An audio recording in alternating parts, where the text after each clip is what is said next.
I recently heard that there is some update regarding the Amazon reimbursement policy. Can you please update us about this? Yes, you are right. Actually, this year Amazon has been changing its policies a lot. What are the paperwork or requirements that Amazon will ask me if I need to file a claim for the reimbursement? So actually now Amazon is asking for a lot of documents. Amazon is asking for the clear PODs. What is the latest news that is regarding the Red Sea conflict? I was thinking it will not last for a long time, because I was thinking that it will disrupt the whole supply chain across the world. Assalamu alaikum. Welcome to another episode of ShipPod, where we dive into latest update of Amazon FBA and shipping world. Whether you are a business scaling up or just keeping a tabs on our industry, we got the insight that you need. I am your host Saklan Mushtaq along with Awab Ilahi, the co-founder of Elevate Logistics.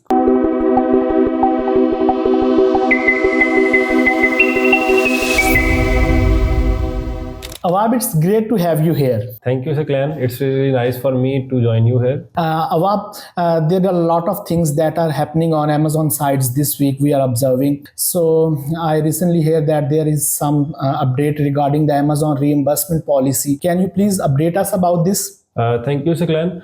Yes, you are right. Actually, this year Amazon has been changing its policies a lot. So now they have just enrolled a policy for reimbursement. So actually, they are now just speeding up every process. Like previously, they have introduced the inventory placement option to actually accelerate the inventory receiving and the fulfillment process. Now they have just introduced the reimbursement policy to speed up the process of reimbursement for the lost or damaged inventory. Previously, Amazon was actually allowing the sellers to make a claim till 18 months to get their inventory back, or they can claim the charges for that. But now Amazon has just reduced that time to 60 days. So actually it's quite difficult now for the Amazon sellers to keep up the pace. So now actually all the Amazon sellers need to have the regular audits for their accounts, so they can check every fortnight or every month. So if they have anything to claim, they can claim with Amazon on time. So actually that's what Amazon is doing right now with the reimbursement policy.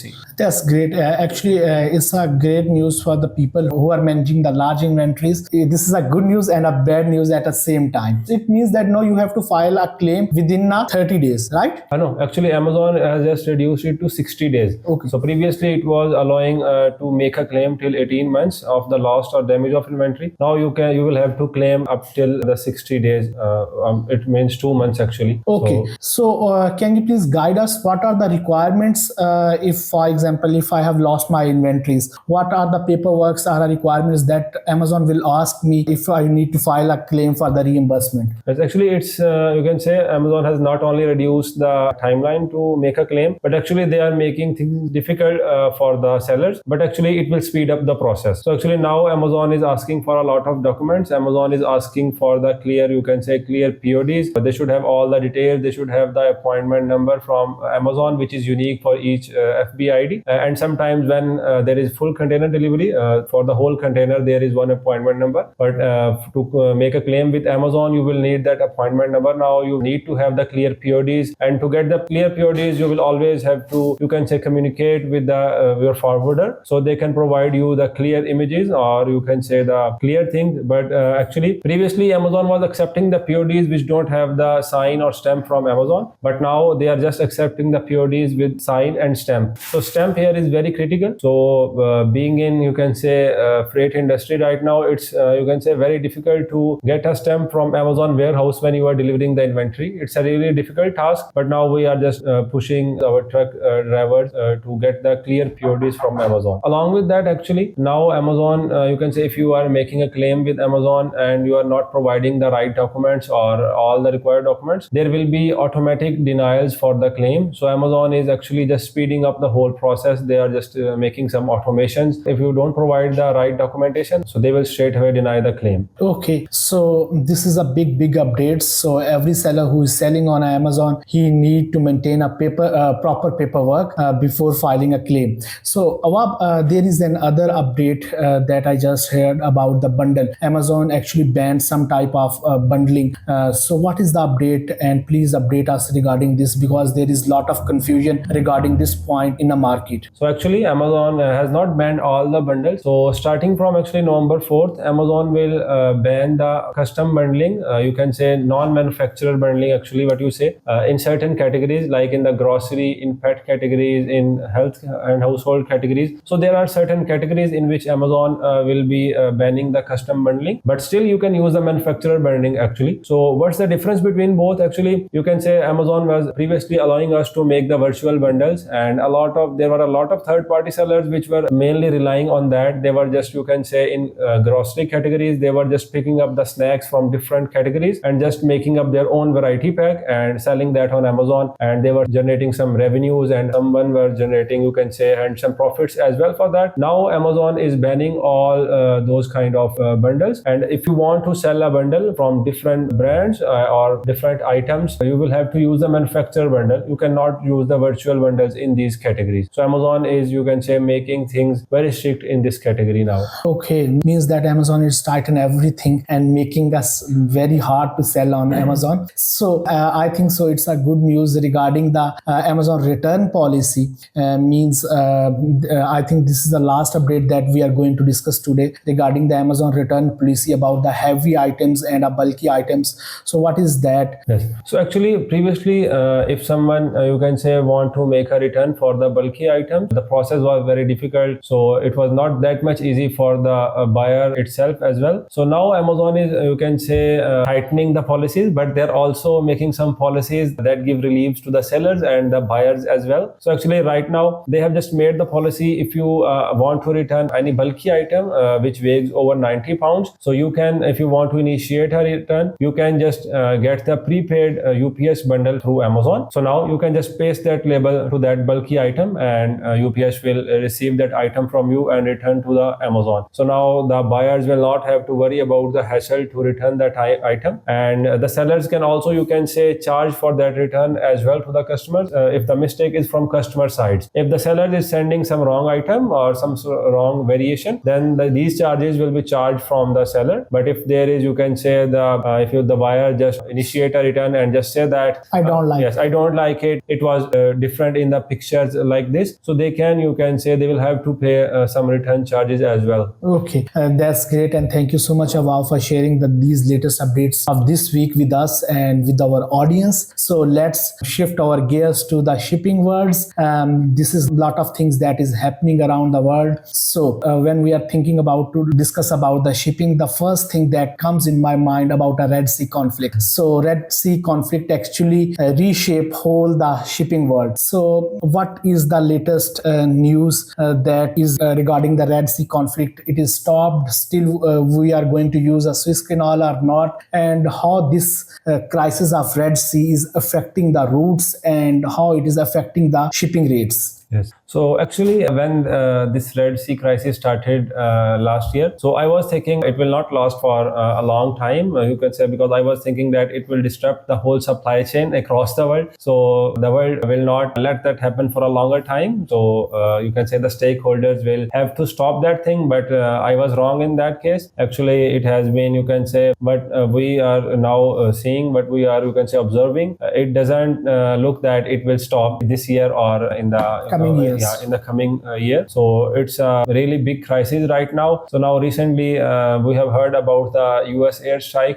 in Yemen. So you can say this will actually worsen you can say, the situation in the Red Sea. So all the shipments going to the Europe, they will have to take a longer route, and that longer route actually, you can say, costs a lot. So the end cost is just going to be the end buyer have to, you can say, take the burden for that actually. And the shipping costs have been rising a lot. There are a lot of delays because of this Red Sea crisis. I think almost 90% vessels are not using that route now. Suez Canal, they are using Cape of Good Hope. Yes, exactly. They are using mostly they are using Cape of Good Hope. Actually, some ships have tried, some vessels have tried to use the older route from Suez Canal, but actually, you can say, it was not allowed by the Yemen army, or you can say Yemen fighters. So they were actually they have you can say attacked different vessels. So now no one wants to use that route actually. Yes, last month, I think Yemen have seized some vessels of Zim, that is a company owned by the Israel. So it's affecting the whole process. So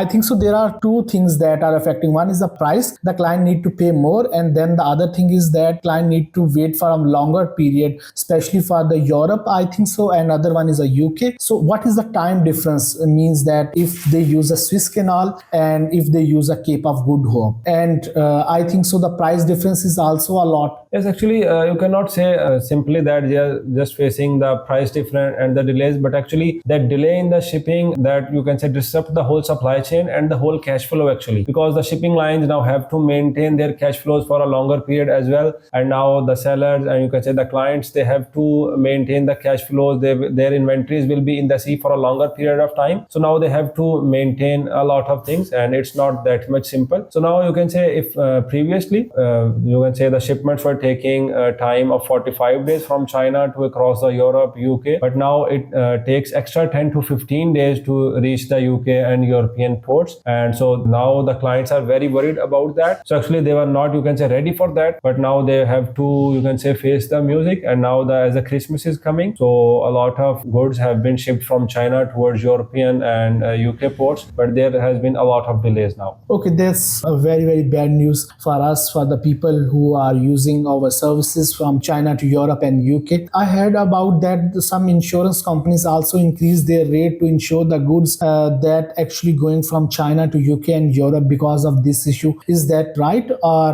the insurance rates are the same? Yes, exactly. You can say some companies are taking advantage of that situation because they are now, you can say, they're taking more risk now to protect the goods, to insure the goods actually. So that's why they are just asking for more reward. So some companies have increased the rates, but a lot of companies have kept the rates same. So that's the situation right now actually. Okay, we hope that one day we will see that a red crisis is ended now, and now all the vessels have to pass from a Swiss Canal, and rates also comes down, and we can save our time as well. So Awab, there is a big incident that has happened on a Ningbo port. So as per news that there is some policy changes, and they have actually implemented the new rules regarding the dangerous products on Ningbo port. So what is the update on this? Yes, actually, in the last month, if I remember correctly, there was a blast on the Ningbo port, and after the investigation, it came out that there were some containers which had some lead acid batteries. Not lead acid. I think there were some lithium batteries in that. So actually,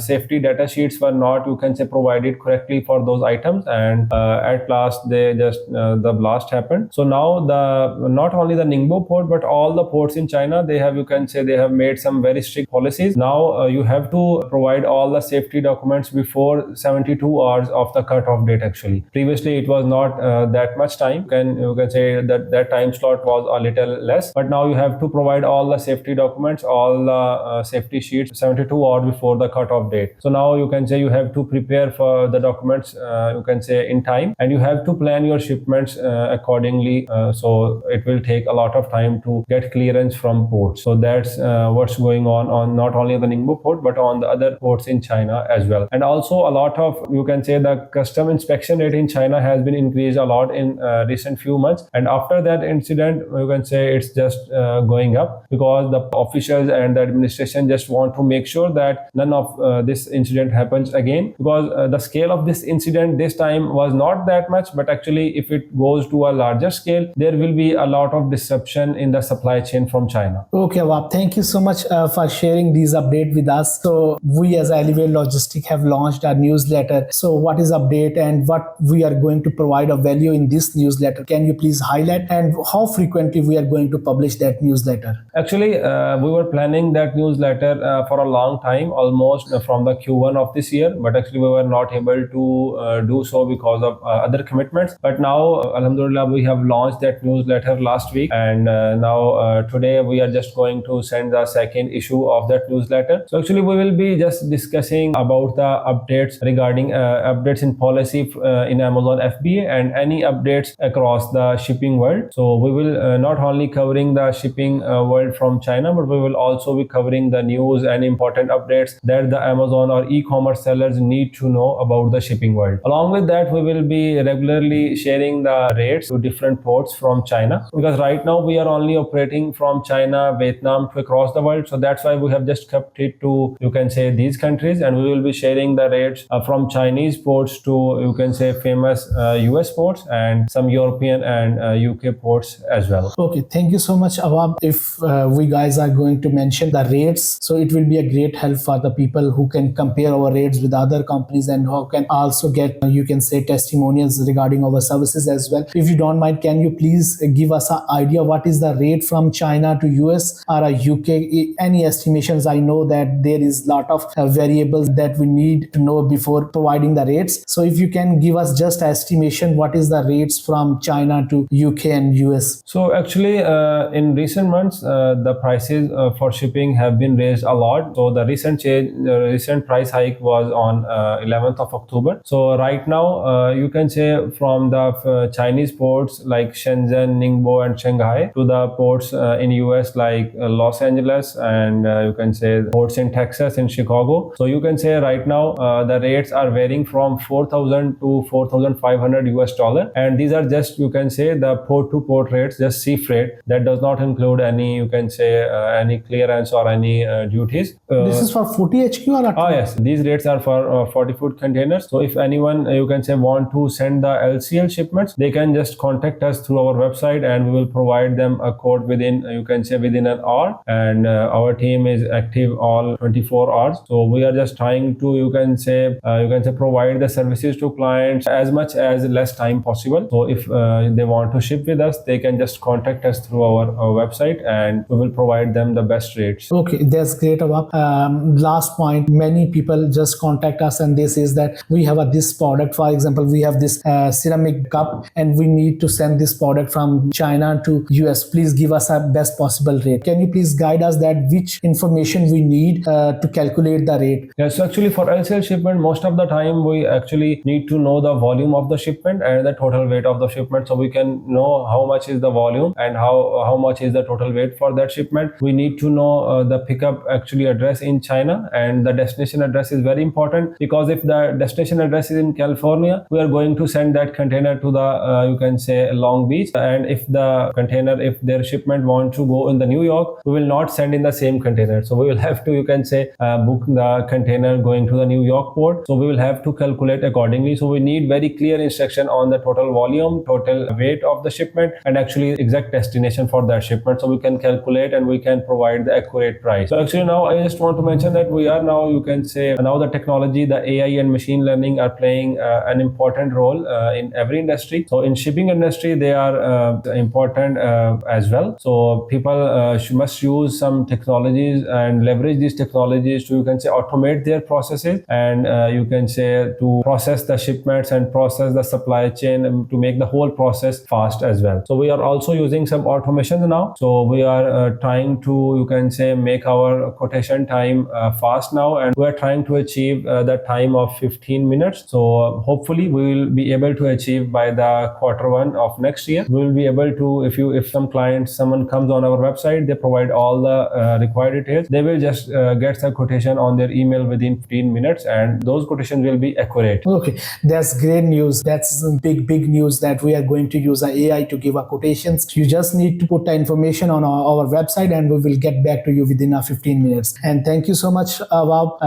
Inshallah, we will again back next week, and we will share the latest updates. If you have any last comments that you want to add, so please. So I just want to, you can say, wish the best of luck to Amazon and e-commerce sellers, because the sale season is now, you can say, happening. So now in October, November, December, they will be having the most sales. So I just want to wish everyone best of luck. So be prepared for the sale season and enjoy the revenue and the profits. That's great. At the last, we just going to mention that we as Elevate Logistics use a Medicine CLX and Medicine CLX Plus, that is a US based company. So I know that the deadline to enroll in a different shopping events is already from now. If you want want to send your inventories, you can contact us. We will send the inventories through Medicine CLX that we use as an alternate of air shipping. Thank you so much for watching this video. Inshallah, we will be back next week.